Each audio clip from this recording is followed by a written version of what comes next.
बिस्मिल्लाहिर्रहमानिर्रहीम। तो मेरा नाम है डॉक्टर जहांगीर यासर और आज हम जिस टॉपिक के ऊपर बात करने लगे हैं वो है नाखूनों का पतले होना या चिर जाना या टूट जाना या ना हमवार होना, जर्द रंग के हो जाना और भुरभुरे हो जाना और टूटने लगना।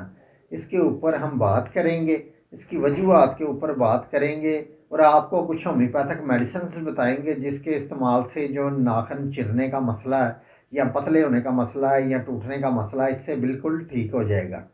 तो वीडियो शुरू करने से पहले अगर आपने मेरे इस चैनल डॉक्टर जहांगीर यासर को सब्सक्राइब नहीं किया तो सब्सक्राइब ज़रूर करें और साथ बेल आइकॉन को भी प्रेस करें ताकि जो मेरी नई आने वाली वीडियोज़ है उसके नोटिफिकेशन आपको मिलते रहें।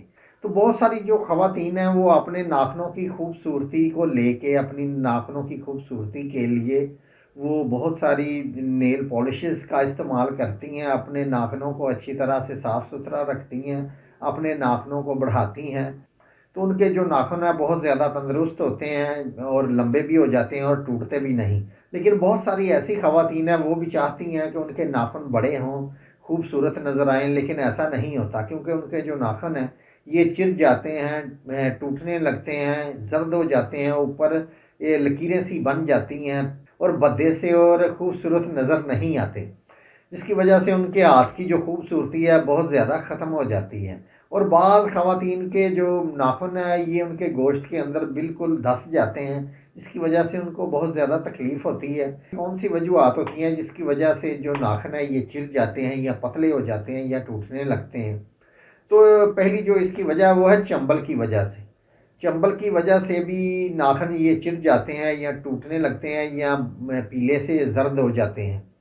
इसके अलावा जल्दी अमराज की वजह से और नाखूनों के जो आसपास की जो स्किन होती है ये ख़राब होने की वजह से भी जो नाखून है ये ख़राब होना शुरू हो जाते हैं। और नाखूनों की अच्छी तरह से अफजाइश ना होने की वजह से भी ये मसला हो सकता है। बाज़ जो ख़वातीन उनके अंदर कैल्शियम की कमी हो जाती है या किसी बरूनी चोट लगने की वजह से या आतशक की वजह से भी, आतशक का अगर किसी को मर्ज़ होगा तो उनके भी जो नाखून है ये ख़राब होना शुरू हो जाते हैं। अब चलते हैं इसके इलाज की तरफ। तो इसकी जो पहली मेडिसिन है वो है कलकेरिया कारब। कलकेरिया कारब ये नाखून के पतले होने और चिरने के लिए बहुत ही अच्छी मेडिसिन है। इसके अलावा जो नाखून नाहमवार नहीं होते, जर्द होते हैं और जो नाखून है देखने में उसके ऊपर बहुत बद लकीरें होती हैं, उनके लिए कलकेरिया कार्ब 30 बहुत ही अच्छी मेडिसिन है।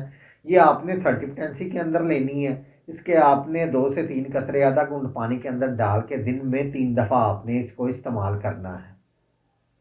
तो इसमें जो दूसरी मेडिसिन है वो है कलकेरिया फॉस। कलकेरिया फॉस 30 जिन ख़वातीन के अंदर कैल्शियम की कमी है या कैल्शियम की कमी की वजह से किसी बच्चों में, बड़ों में, मर्दों में या ख़वातीन के अंदर नाखून पतले होने या चिरने का मसला है तो उनके लिए कलकेरिया फॉस 30 बहुत ही अच्छी मेडिसिन है। ये आपने इसके 2 से 3 कतरे आधा घूंट पानी के अंदर डाल के दिन में 3 से 4 दफ़ा आपने इसको इस्तेमाल करवाना है।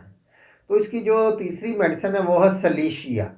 सलीशिया ये 30 पोटेंसी के अंदर लेनी है। ये नाखूनों के पतले होने और चिरने के लिए बहुत ही अच्छी मेडिसिन है। और ऐसी कैफियत जिसके अंदर जो नाखून है ये जो जिल्द होती है नाखूनों के पास की, इसके अंदर धंस जाते हैं और बाज़ दफ़ा रेशा भी पड़ जाता है तो बहुत दर्द होता है। तो ऐसी कैफियत के लिए जो सलेशिया 30 बहुत ही अच्छी मेडिसिन है। ये 30 पोटेंसी के अंदर लेनी है। इसके आपने 2 से 3 कतरे आधा घूंट पानी के अंदर डाल के दिन में 3 दफ़ा आपने इसको इस्तेमाल करना है। तो मेडिसिन का आप इस्तेमाल करें अपनी अलामात के हिसाब से, तो इंशाल्लाह ताला आपके अंदर जो नाखून पतले होने का मसला है, जर्द या बद होने का मसला है या नाखून नाहमवार होने का मसला है या चिरने का मसला है, इससे बिल्कुल ठीक हो जाएगा।